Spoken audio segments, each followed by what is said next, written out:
Bonjour. Une petite vidéo pour vous montrer comment aménager un lit amovible de 120 par 180 dans un monospace compact de type Dacia Logi. Commençons par la présentation du matériel. Le sommier est constitué de 3 planches de contreplaqué de 10 mm d'épaisseur de 114 par 60. Alors 114 et pas 120 pour pouvoir les ranger plus facilement dans le véhicule. La dernière planche est découpée de façon à s'adapter à la forme de l'arrière du véhicule. On peut les attacher entre elles en accordéon. Sur ce sommier, on disposera 3 matelas mousse de 60 par 120 et de 5 cm d'épaisseur par exemple.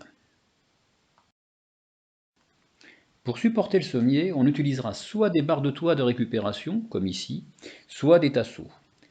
On fabrique deux petits supports en bois de 20 par 30 cm avec une encoche de la section des barres de toit en haut. Les autres encoches sur l'image sont inutiles. Enfin, on aura besoin de deux cales de 10 par 20 et de 6 cm de hauteur pour pouvoir surélever l'embase des sièges arrière.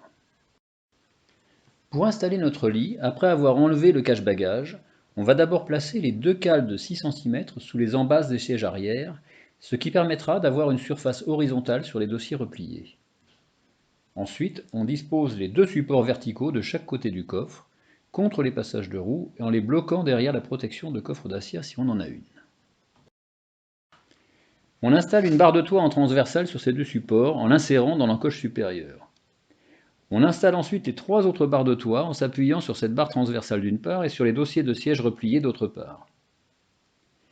Enfin, on installe deux cordelettes attachées aux charnières du haillon, auxquelles on suspendra la tête du sommier, ce qui permet d'avoir une inclinaison de la tête de lit réglable en fonction de la longueur des cordelettes. Il ne reste plus qu'à déplier le sommier par-dessus le support en barre de toit, d'accrocher la tête de lit aux cordelettes, et on obtient un sommier de 115 par 180. Pour plus de stabilité, on peut sangler la première planche sur le dossier de la banquette arrière. Il ne reste plus qu'à étendre les matelas sur le sommier et à disposer les oreillers. Bonne nuit! Pour l'aération du véhicule, on peut ouvrir une fenêtre ou, mieux, se fabriquer un petit entrebâilleur comme celui-ci, qui permet de verrouiller le véhicule et de se protéger de la pluie et des intrusions, tout en laissant passer l'air par le haillon. Voyons maintenant comment on peut ranger le matériel dans le véhicule. Alors la meilleure façon est probablement de ranger les barres de toit, le sommier et les matelas debout derrière le dossier de la banquette arrière, ce qui laisse pas mal de place pour les bagages. Pour faire tenir l'ensemble, on peut faire passer une sangle autour du dossier de banquette. Si on veut faire plus simple, on peut tout disposer à plat, longitudinalement d'un côté du coffre ou transversalement au fond, au choix. Et bonne route!